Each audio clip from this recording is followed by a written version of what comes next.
Randomisation, second randomisation, storage में रखना, storage से बाहर निकालना, कमीशनिंग करना, कमीशनिंग के बाद वापिस स्टोरेज में रखना, फिर उसको पोलिंग डिस्पर्सल के दिन ले जाना, फिर उसको बूथ पे पहुंचाना, बूथ पे पूरा दिन वोटिंग कराना, फिर सील करना, फिर वापिस स्टोरेज में रखना, फिर काउंटिंग के दिन निकालना, फिर पूरे दिन दिखाना। इसमें हर समय पर पॉलिटिकल पार्टी या उस कैंडिडेट या उसका एजेंट मौजूद रहते हैं। जब मशीन में कमीशनिंग होती है उस दिन उसमें बैटरी डाली जाती है। पहले आया था, पहले और बहुत सारी चीजें आई थी कि वो हैक हो सकती है, उसका वोट इधर डाला तो इधर जा सकता है। अब मशीन में अभी तक नई बैटरी उस दिन एक डाली जाती है और सील करके उस बैटरी पे भी कैंडिडेट के एजेंट्स के दस्तखत होते हैं। छोड़िए, मशीन पे तो होंगे ही होंगे। फिर से हिसाब लगाया कितने वोट पड़े, फिर से फॉर्म 17C दिया, उसको कितना दिखाएंगे? कौन दिखाता है इतना? बताइए, कोई एक प्रोसेस कंपैरेटिव बताइए पूरी कंट्री में जहां पब्लिक डिस्क्लोजर, पार्टिसिपेशन इतना अधिक हो। सब बताइए कि कब कमीशनिंग हुई, सब बताइए कौन कौन साथ में था, पूरा डिटेल विस्तार बनाइए, पूरी प्रोसेस एंड टू एंड। और बनाने के बाद माननीय कैंडिडेट को आप जवाब दीजिए। दिस इज योर ड्यूटी इन लोकतंत्र। अगर कोई पूछ रहा है तो आप जवाब दें, हम उसका जवाब देंगे और जवाब देने के बाद कंपाइल करके हम आपको भी सबको बताएंगे, इसको बताएंगे। 5-6 महीने पहले FLC होती है, first level checking of the EVMs, और मेरे पास में एक पूरा रिकॉर्ड है। ये हम जो भी EVM की शिकायतें बाय द वे आई हैं, वो हमारे पास 20 शिकायतें आई हैं।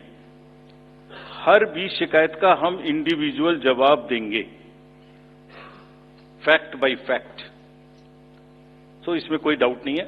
We will convey to each candidate to assure, this is our duty. Actually हमारी ड्यूटी है कि अगर कैंडिडेट ये पूछ रहे हैं कि आप बताइए, तो हम उन्हें बताएंगे, निश्चित रूप से बताएंगे, लिख के बताएंगे, पूरा डिटेल्ड बताएंगे और जल्दी ही बताएंगे। तो I am not going to individual cases, और उन सबको पब्लिश भी कर देंगे ताकि आप सबको भी पता लग जाए। But first level checking, randomisation, second randomisation, storage में रखना, स्टोरेज से बाहर निकालना, कमीशनिंग करना, कमीशनिंग के बाद वापिस स्टोरेज में रखना, फिर उसको पोलिंग डिस्पर्सल के दिन ले जाना, फिर उसको बूथ पे पहुंचाना, बूथ पे पूरा दिन वोटिंग कराना, फिर सील करना, फिर वापस स्टोरेज में रखना, फिर काउंटिंग के दिन निकालना, फिर पूरे दिन दिखाना। इसमें हर समय पर पॉलिटिकल पार्टी या उस कैंडिडेट या उसका एजेंट मौजूद रहते हैं। जब मशीन में कमीशनिंग होती है उस दिन उसमें बैटरी डाली जाती है। पहले आया था, पहले और बहुत सारी चीजें आई थी कि वो हैक हो सकती है, उसका वोट इधर डाला तो इधर जा सकता है, कुछ हो सकता है। ये पहली बार आया। अब हम ये भी सोच रहे हैं कि इससे अगला क्या आएगा, हम नहीं समझ पा रहे इससे अगला क्या आएगा, बट लगता है अगला भी कुछ आएगा, रुकेगा नहीं। मतलब कितनी बार। एनीवे, कमीशनिंग बहुत जरूरी है समझना। वोटिंग से करीब 5 या 6 दिन पहले कमीशनिंग होती है। 5-6 दिन पहले उस दिन मशीन में सिंबल पड़ते हैं। तो अब मशीन में अभी तक नई बैटरी उस दिन एक डाली जाती है और सील करके उस बैटरी पे भी कैंडिडेट के एजेंट्स के दस्तखत होते हैं। छोड़िए, मशीन पे तो होंगे ही होंगे। हमें भी नहीं पता, हमने भी पता नहीं कब बनाया था ये नियम, हमारे काम आ रहा है अभी कि वो बैटरी पर भी एजेंट के दस्तखत हो। और अब कमीशनिंग के बाद, क्योंकि 5 ही दिन बचे हैं और इसमें सिंबल लोड हो चुके हैं, ये उनके सामने में स्ट्रांग रूम में जाएगी, डबल लॉक लगेगा, 3 लेयर की सिक्योरिटी रहेगी, 3 लेयर की, जिसमें CAPF भी शामिल होगी, मस्ट है। ऑब्जर्वर होंगे। उसके बाद जब वो पोलिंग के डिस्ट्रीब्यूशन के दिन निकलेंगी, उस दिन फिर यही प्रोसेस होगा। सारा प्रोसेस वीडियोग्राफ होगा। यानी वीडियोग्राफ होने के बाद फिर वो फील्ड में पहुंचेंगे, सेक्टर मजिस्ट्रेट साथ में रहेंगे, फिर कैंडिडेट के एजेंट साथ में रहेंगे, फिर वहां पहुंचेगी, फिर कहेंगे भाई देख लो इसको, सब ठीक है, जो आपको नंबर दिया, हाँ, और उसके नंबर भी सबसे शेयर किए जाएंगे। इस नंबर की मशीन इस बूथ पे जाएगी।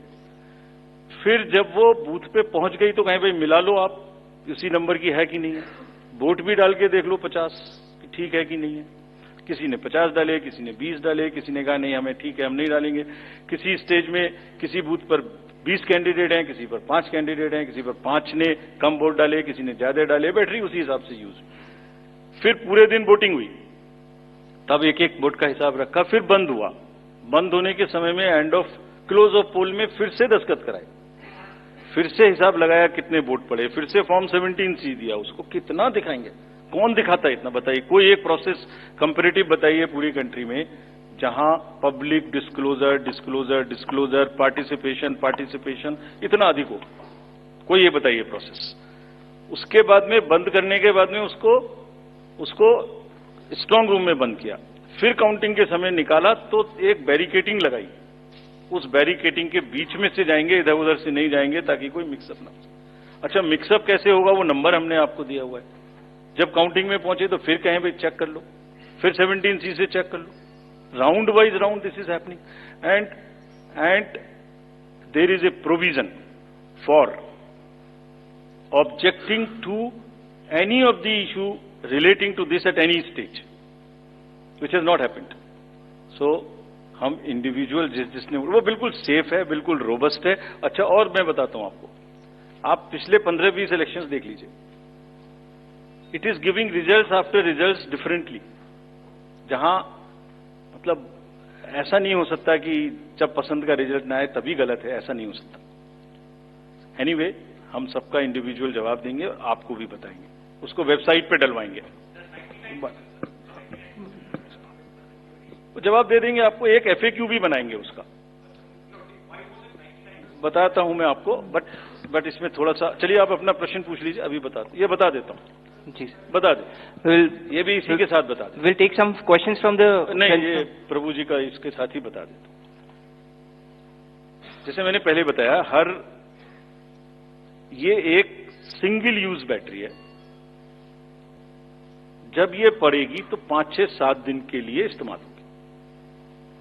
इसकी जैसे आपके कैलकुलेटर में बैटरी है, I mean it is not mobile का बैटरी जो एवरीथिंग चार्ज होगी, it is like calculator battery, 5 साल तक चलती रहेगी। जब शुरू हुई तो मान लिया वो 100% थी, और वो धीरे धीरे धीरे धीरे धीरे धीरे यूज डिसयूज, कितना एक्सटेंसिव यूज, कितना ग्राफ किया, सबसे यूज होती रहेगी 10 साल के बाद तक, 5 साल तक।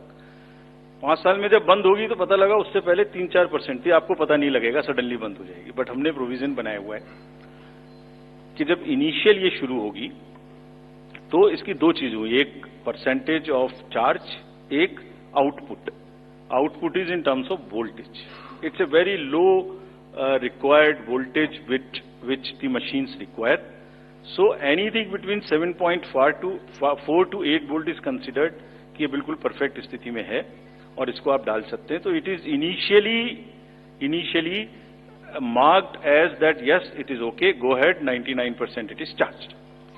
Now after commissioning के समय में भी मॉक पोल की जरूरत है, पोलिंग स्टेशन में भी मॉक पोल की जरूरत है, नंबर ऑफ कैंडिडेट्स भी अलग अलग है।